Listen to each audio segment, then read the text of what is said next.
And yeah, we are back again. Man United have won 3-0. They won 3-0 against Brighton, guys. Brighton being our bogey team. You can talk about this being our end of the season, or you know what, everybody's on the beach already, so we just won it just because we were lucky. Guys, when I talk about this being one of Michael Carrick's best performances at United, we controlled the game from the first second all the way to the last. What did we do different today that we normally don't do? Well, for starters, Mason Mount actually played the holding midfielder role perfectly, to a T. Him and Mino, that partnership worked perfectly. And guess one more thing that we did? We kept creating. Not after 1-0, after 2-0, we kept going. Sure, Brighton started the game better than us. But we're talking about a team that is built on, oh, we're going to go aggressively high press you, and we're going to leave a high line, so we're going to leave space in behind. So if they're going to leave space in behind, and Man United being one of the best counter-attacking teams in the Premier League this season, how do you think we're going to set up? Obviously, we're going to set up to expose that high line. And guess who exposed that high line brilliantly yesterday? It was Brian Mbomo, it was Ahmad. Ahmad, who actually showed up for a change. Normally he doesn't, but this game he was there. And this is what we expect on a regular basis. Kobe Mino just being world class as always. Like at this point, I'm just like, this is one of the best players in England. If you ask me, Kobe Mino is the best player in that England squad by far. And he showed that in the Euros, which is why he was the main man in the Euros when they got to the final. And he's going to do that again in the World Cup if Tuchel was to give him a chance. But considering the fact he hasn't even picked Maguire or Shaw, I don't even know where Tuchel's head is at. So we're going to see that in the World Cup. But talk about a brilliant send-off and talk about Bruno getting assist number 21. You know what? Player of the season, assist number 21. His name is going to be there in the records forever. Like, you know what? For all the bad things I've said about Bruno, I wouldn't say take it back, because in past seasons, he has not performed to this level, where this season, I've seen him show up as a leader, seen him show up as a captain. He's not moaning and whinging as much. He gets on with the game. He slows play down when he needs to. He intensifies everything when he needs to. He's putting in crosses. He's putting in assists. Even his finishing is up there. Guys, he's a third or fourth top goal scorer as well, with 9 goals.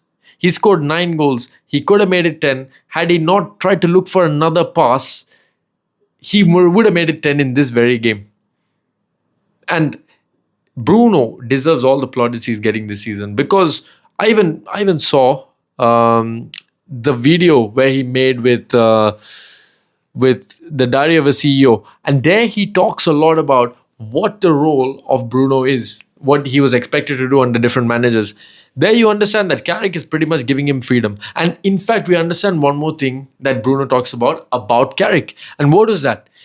Basically, he's saying, unlike previous managers, which is what I've been screaming about for years, by the way, that Carrick is finally a manager who's not really trying to micromanage each of the players in their positions. Yes, he has a tactical setup. Yes, he wants to go on the front foot, aggressive. He wants to build up with the ball and all that. But the main idea that Bruno relayed was that when it comes to a moment where we don't know what we're doing, when things don't go our way, he lets the players figure it out. Because number one, they're humans. They know how to work things out in their heads. Number two, they're some of the best footballers you can find in the world. So IQ and ability is not going to be a problem for most of them. So the best thing that you do, the best managers in the world, we're talking about the top managers. We're talking about Carlo Ancelotti. We're talking about everybody with the exception of Pep Guardiola, exactly. Even Sir Alex Ferguson. In the big moments, they don't hyperfixate on work the tactics this way, that way, because that's what the mistake was with Ruben Amorim, which is why we found ourselves in the position we were early on in the season.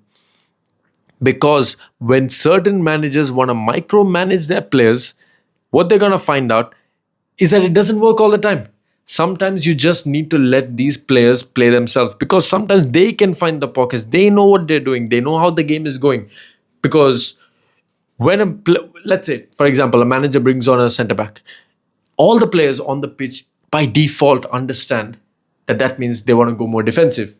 And this means that this team is going to retreat, which means the other team is going to go more offensive, just as a reaction of what the manager has done.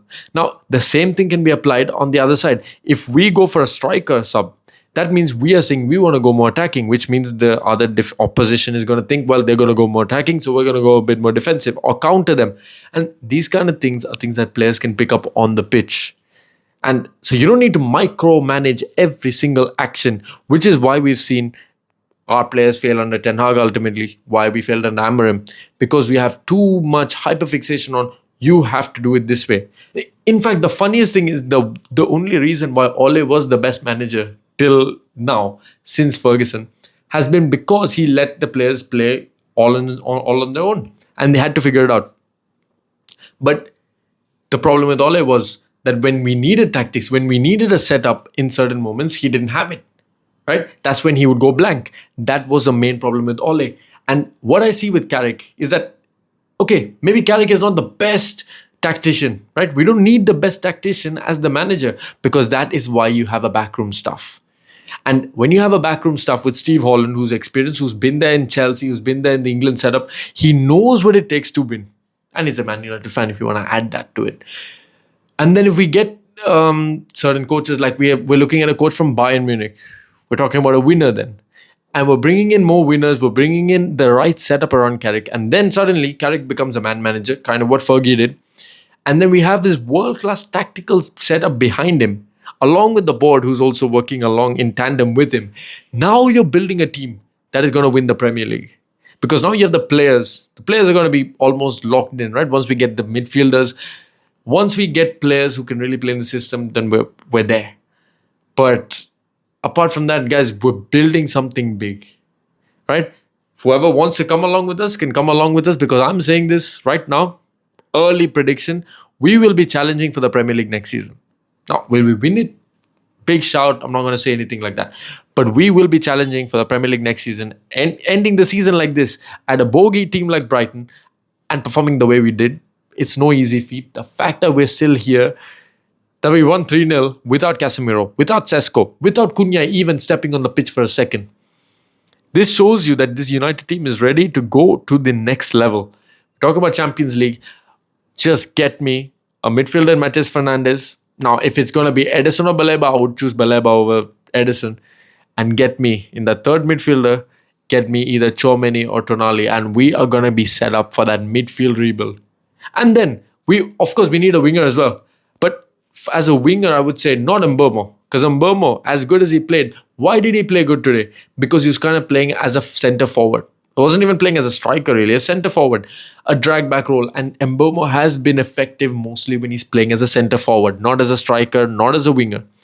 So if you ask me, Mbeumo should be a backup to Sesko as a default. So we need a right winger or a left winger, whatever you want to call it. If you ask me, Cunha starts at left wing every single day. Been one of our best players this season. You can check out the player ratings video, which is going to come out in a couple of days. In there, you're going to see Cunha is up there. And the reason Cunha is up there is because, guys, he does everything. He does the defensive work. He does offensive work. You need more Cunhas in the team, which means, unlike what people are talking about where, we sign a left winger to bench Cunha, we're going to start Cunha and then we're going to play somebody on the right wing. And that right winger could be one of Morgan Gibbs-White, it could be NDI, or it could be even Krupi, because Krupi is just insane. He's an insane talent from Bournemouth. His finishing, his technical ability, it's all top class. If you can get Krupi, you know what? We'll figure everything out. Once you have players, we'll figure out where to play these players here and there. You just need absolute talent, world-class talent. And then you still have Bruno Fernandes and your Mino. You can just figure everything out. We're building a title-winning team. Add all this with Lewis Hall. And guys, we're coming for that number one spot. We're coming for Arsenal next season. And this is a very good way to end the season. 71 points as well. We nearly cracked 70 goals. Two things that we normally don't do post-Fergie. And here we've done it in the same season. And we've had 3 players reach 10 plus goals this season. The only team to do that in the whole Premier League this season, by the way. You know what? Hats off to Man United, right? Hats off. This was one hell of a season, because by the time Amorim came in and by the halfway of the season, I was already contemplating, well, let's leave all this completely, you know what? Let's detach like most people were. because we were like, if Amram's going to stay, what's going to be the improvement? We're not going to see anything improve from here. This is how things are going to be. Thank God for Michael Carrick coming in, Kobe Minor coming back into the team, and then we just saw superstardom for the rest of the season. Like, this second half of the season is probably one of the best periods we've ever had in the last 13, 14 years. Anyways, what did you guys think of the season? What was your highlight of the season? Comment that all down below. And we end on 71 points in the Champions League. And we're coming for everything next season. See you all in the next one.